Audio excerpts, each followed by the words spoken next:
Buonasera onorevole Pini, grazie per aver accettato di rispondere a questo breve quesito che le porrò. Circa l'insegnamento della lingua sarda, specialmente alle nuove generazioni, lei quale ritiene sia la formula più adatta, più adeguata per cercare di trasmettere quella che si può ritenere una lingua finora parlata da poche persone, per così dire?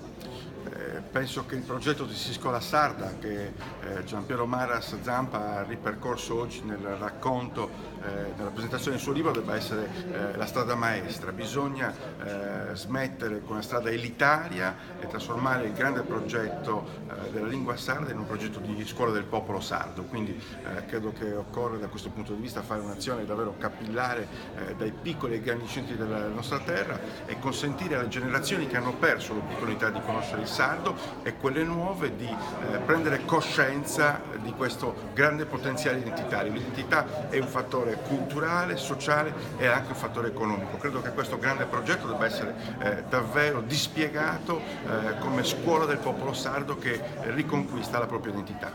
Grazie onorevole Pini. Grazie a voi.